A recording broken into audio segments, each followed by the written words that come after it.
Ini kurang ajar banget nih imigran yang satu ini. Kayaknya ini orang perlu juga nih dilaporin ini, karena sudah bikin gaduh negara kita ya. Benarkah Teddy ini bisa mengendalikan Prabowo, termasuk informasi yang diterima begitu? Astagfirullahaladzim. Kekhawatiran saya 11-12 dengan Amin Rais saya bilang. Ini semua muaranya tak lain dan tak bukan ke Jokowi lagi, gitu ya. Karena nyalahin Jokowi lagi. Teddy ini kekhawatiran saya, jangan-jangan ini udah modus Jokowi ya. Kita tahu cara Jokowi untuk menguasai MK dulu dengan mengkawinkan Paman Usman dengan adiknya. Nah, jangan-jangan untuk menguasai presiden, Jokowi juga maksud saya memberikan ajudannya untuk Prabowo.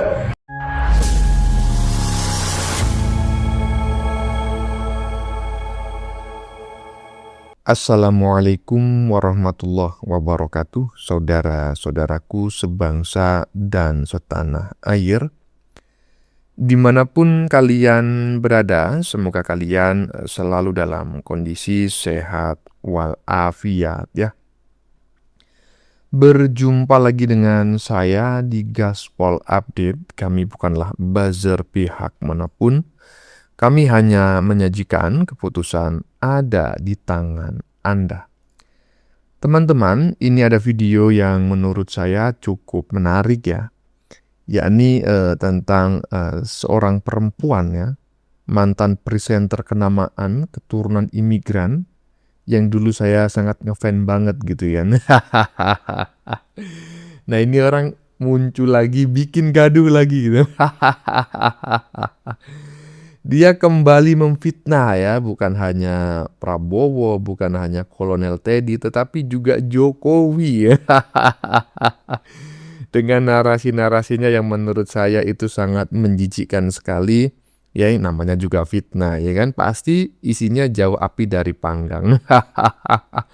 Dan intinya saya sependapat dengan apa kata Pak Prabowo beberapa hari lalu ya dalam sebuah pidatonya, bahwa manusia-manusia keturunan imigran ini kalau mau minggat dari Indonesia, ya silakan saja minggat dengan segera gitu kan. Iya.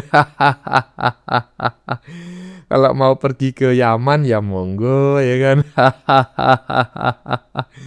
Karena di negeri ini mereka ini sama sekali nggak dibutuhkan ya. Nggak ada sumbangsihnya sama sekali.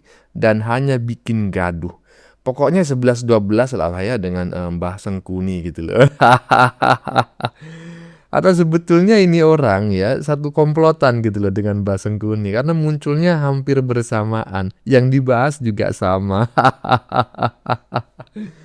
Nah, bagaimanakah videonya? Dan bagaimanakah respon netizen? Mari kita tonton bersama, kemudian mari kita komentari bersama di bagian akhir video. Ini dia. Ini kurang ajar banget nih imigran yang satu ini. Kayaknya ini orang perlu juga nih dilaporin ini, karena sudah bikin gaduh negara kita ya. Kita dengar dulu teman-teman pernyataan dari imigran Yaman ini teman-teman. Guys, aku baru lari. Seperti biasa kalau lari biar nggak bosen ya sambil ngelamun. Jadi semakin jauh larinya, semakin liar lamunannya. Nah, tadi lari gue liar banget deh lamunannya, gue mau cerita ini ya. Kepikiran banget soal seskap Teddy gitu. Kok spesial banget? Apa sih yang spesial dari Teddy sampai ulang tahunnya dirayakan berjilid-jilid begitu ya? Dengan anggaran yang wah kamarnya aja 200 juta padahal kita kompor aja disuruh matiin ya. Nah, ini apa sih istimewanya? Bahkan ada yang mengatakan dia belum mengecek kebenaran berapa harga kamar, mengendalikan Prabowo gitu, kayak mengendalikan begitu siapa yang mau bertemu Prabowo harus melalui Teddy. Makanya ada rumor yang digampar itu segala kan. Nah, pertanyaannya, benarkah Teddy ini bisa mengendalikan Prabowo, termasuk informasi yang diterima begitu? Astagfirullahaladzim. Kekhawatiran saya 11-12 dengan Amin Rais saya bilang. Ini semua muaranya tak lain dan tak bukan ke Jokowi lagi gitu ya. Karena nyalahin Jokowi lagi. Teddy ini orang dekat Jokowi. Orang-orang kayak pada gini. tahun 2014 sampai 2019 Teddy adalah ajudan Jokowi yang kayaknya deket banget ya, begitu ya. Juga tahu.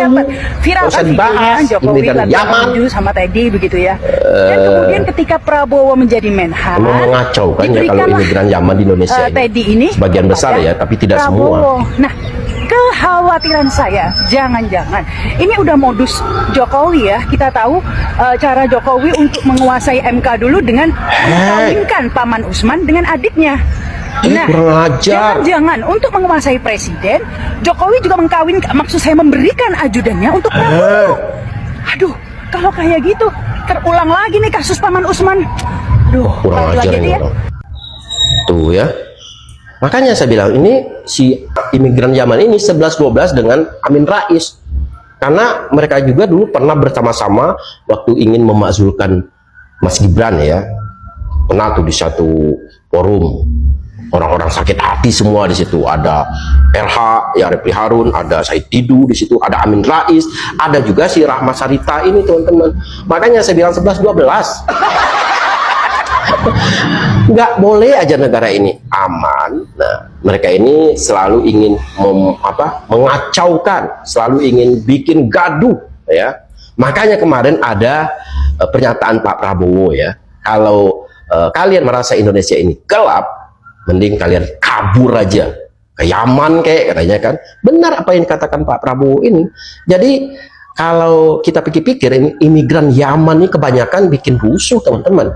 Bukannya memperbaiki situasi bangsa ini, tapi malah memperkeruh suasana.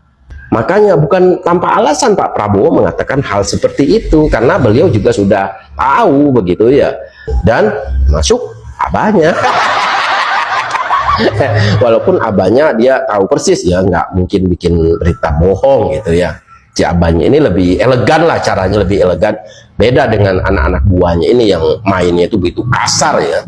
Tapi abah ini walaupun dikatakan Refli Harun dulu bukan orang Indonesia asli, tapi lebih caranya itu lebih bermartabat lah, lebih elegan dibanding anak-anak buahnya ini teman-teman. Ya, saya sependapat ya dengan apa yang disampaikan oleh Mas Jimmy Suwilo. Ini masuk kategori kurang ajar banget. Mengingat ini orang, ya kan, itu kan keturunan pendatang ya. Walaupun ya kita ketahui bersama yang bersangkutan lahir di Indonesia, besar di Indonesia, makan dari tanah Indonesia, ya kan. Tapi bacotannya kayak tadi itu, coba bayangin, ya kan. Suka membikin ya suka mencaci, memaki, menghina, memfitnah, menyebarkan berita bohong semuanya ya, ya kan? Iya, hoax semuanya itu. Itu bikin gaduh. Dan inilah salah satu bukti ya. Salah satu bukti bahwa pernyataan Prabowo itu masuk akal ya, bahwa kalau memang ingin kabur dari Indonesia, ya udah kabur aja ya, mau ke Yaman monggo, mau ke mana, ke Palestina monggo ya. Mau ikut perang ke sana monggo, mau ke Iran monggo, silakan aja. Daripada di dalam negeri bikin gaduh aja ya, 11-12 sama Mbah Sengkuni gitu kan. Iya, atau jangan-jangan sebetulnya ya perempuan yang baru saja kita saksikan ini memang satu komplotan gitu loh dengan Mbah Sengkuni, atau jangan-jangan istri sirinya. Dugaan ya. Ya udahlah ya, gak usah ngurusin manusia betina yang macam kayak gitu. Kita lanjutkan aja Mbah Sengkuni lagi ya kan. Iya, yang sudah di ujung tanduk tapi nggak mau mengalah. Kita tunggu aja bagaimana perkembangan selanjutnya, apakah yang bersangkutan akan dilaporkan oleh presiden. Kita tunggu. Nah, bagaimana video selanjutnya, ini dia. Gila banget Amin Rais sih. Fitnah presiden, fitnah Seskap, fitnah Bu Titik, dan menistakan agama, semua dilakuin hanya dalam 30 detik. Dengerin ini baik-baik. Jadi berdasarkan pendapat atau opini masyarakat seperti bisa kita pantau, ternyata Teddy itu seorang gay, seperti kaum Nabi Lut pada zaman dulu, lebih menyukai atau mencintai sesama laki-laki. Bahkan Mbak Titik Prabowo sampai menyanyikan lagu berjudul Cinta Segitiga, antara lain ada lirik ya, yang berbunyi kurang lebih ya, engkau tinggalkan aku demi laki-laki bernama Teddy. Gila nggak? Fitnah presiden, fitnah Seskap, fitnah Bu Titik, semua dilakuin dalam 30 detik dan semua itu dilakukan dengan Al-Quran yang in frame depan mukanya langsung. Seakan-akan Islam dan Al-Quran itu mengajarkan perbuatan keji seperti ini. Padahal kalau Al-Quran di depannya itu bukan cuma pajangan, tapi dibaca, itu kan jelas sekali di Al-Hujurat ayat 12. Jangankan fitnah, berprasangka buruk aja itu nggak boleh. Belum lagi hadis-hadis Rasulullah SAW yang dengan jelas melarang prasangka-prasangka buruk, apalagi tuduhan-tuduhan palsu. Ini bukan perkara ringan loh, tuduhan palsu ini. Dalam Islam ini bukan perkara ringan loh. Tapi ini dilakuin seorang tokoh politik senior dengan bawa-bawa atribut agama. Kasihan loh dibiarin mikir bahwa opini di sosmed itu adalah fakta. Nuduh Bu Titik nyanyi suatu lagu yang gak pernah ada. Please orang sekitarnya bantuin lah. Kasihan. Ya, betul ya. Memfitnah Kolonel Teddy, memfitnah Prabowo, memfitnah Ibu Titik, kemudian menistakan agama dilakukan bersamaan hanya dalam 30 detik. Ini menurut saya adalah sebuah kesalahan yang sudah sangat fatal yang harus direspon dengan sangat cepat ya, dengan sangat bijak oleh pemerintah. Karena apa? Seperti yang sudah saya sampaikan berkali-kali dalam banyak konten sebelumnya. Perilaku-perilaku seperti ini kalau dibiarkan maka akan menjadi kaprah gitu ya, lama-lama, sehingga 5-10 tahun yang akan datang masyarakat kita akan terbiasa mencaci, memaki, menghina, memfitnah gitu loh. Padahal itu nggak sesuai dengan etika, nilai dan norma-norma yang berkembang di Indonesia. Beda lagi kalau di Yaman sana mau mencaci, memaki, menghina, memfitnah terserah lah ya kan. Iya, lanjut. Mutiar koyo Amin Rais. Video yang ditunggu-tunggu sudah ada ini.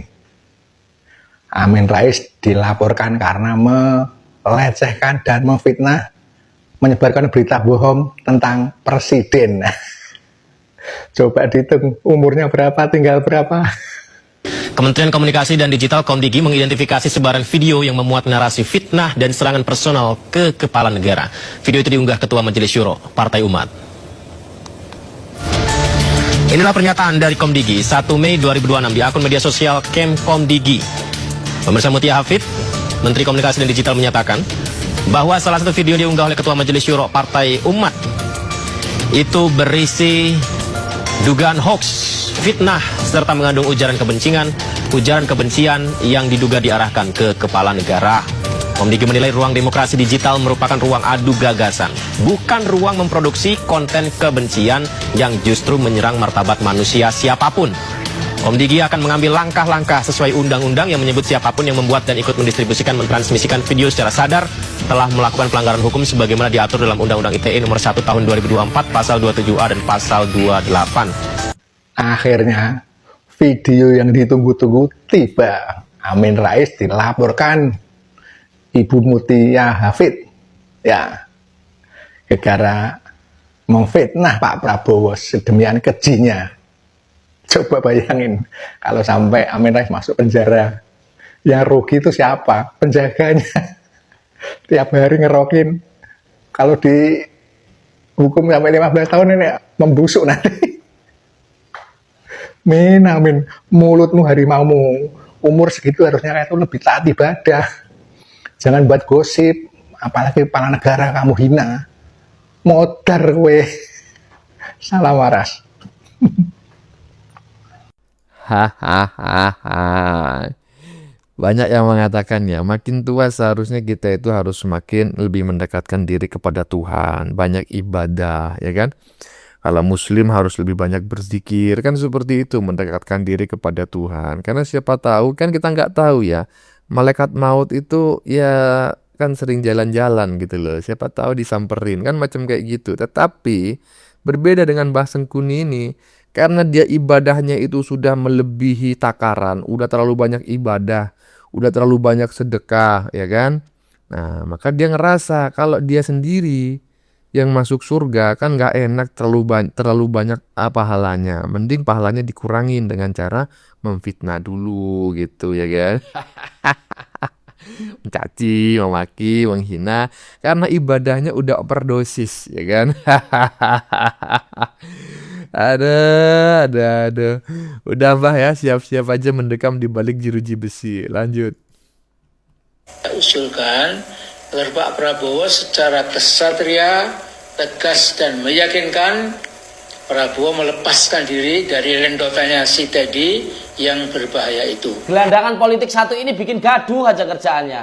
Nuduh bisa, buktiin nggak bisa. Gelandangan politik Amin Rais muncul lagi dengan tuduhan serius ke pejabat negara. Masalahnya, ini bukan opini biasa. Ini tuduhan serius yang seharusnya dibuktikan. Bukan cuma sekedar ucapannya si gelandangan politik itu. Tapi ucapan si gelandangan politik satu ini dari dulu sampai sekarang. Tanpa data, tanpa fakta, tanpa bukti yang bisa diuji. Dia cuma bisa mengucapkan, tapi nggak pernah bisa membuktikan. Kalau memang si Amin Rais ini punya bukti, ya buka ke publik. Jangan cuma bisanya nuduh orang tanpa bukti.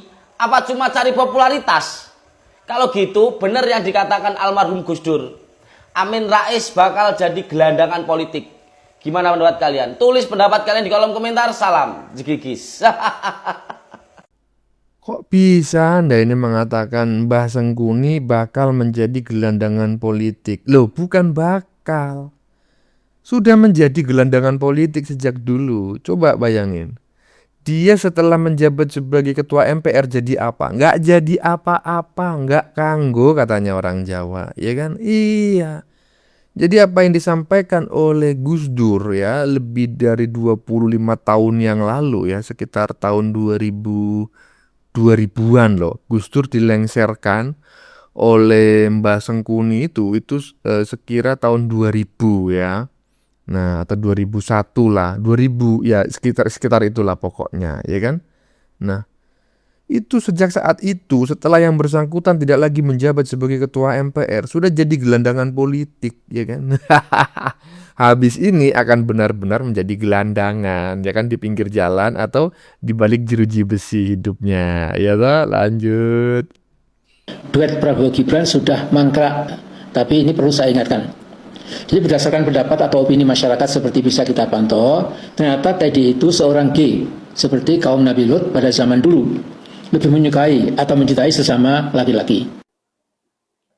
Saya kira hal yang seperti ini tidak sepantasnya keluar dari mulut seorang tokoh publik sekelas Amin Rais, yang mana Amin Rais juga banyak sekali yang mengidolakan dan menjadikan beliau sebagai panutan. Menuduhkan sesuatu kepada seseorang tanpa dasar dan alasan serta bukti yang jelas itu merupakan fitnah. Dan ini adalah merupakan pelanggaran terhadap Undang-Undang ITE, khususnya pada pasal 27A, yang mana di sana menerangkan tentang menyerang kehormatan dan kepribadian seseorang. Nah, ini kalau seandainya Teddy mau melaporkan, tentu saja bisa masuk di proses ini, Amin Rais.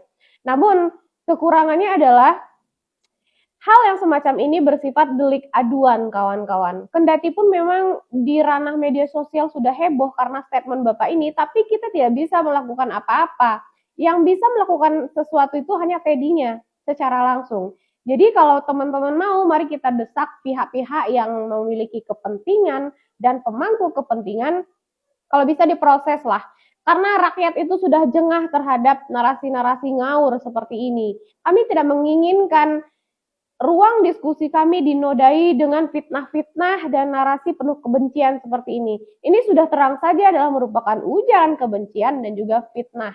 Tuduhan tanpa dasar. Bagaimana menurutmu?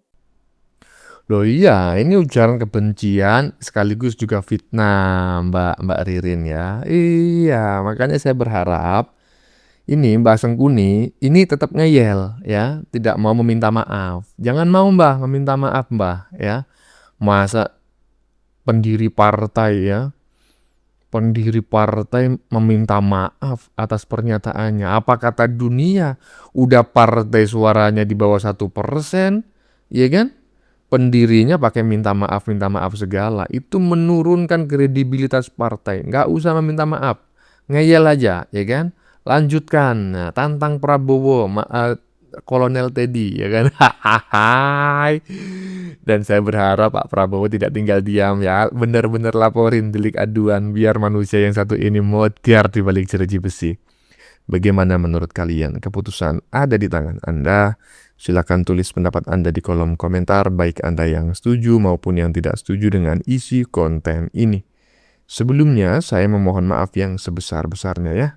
Jika dalam penyajian konten ini ada kata-kata yang menyinggung, kurang tepat penggunaannya, atau ada data yang dianggap keliru atau salah, saya memohon maaf yang sebesar-besarnya. Kita jumpa lagi di lain video. Salam NKRI.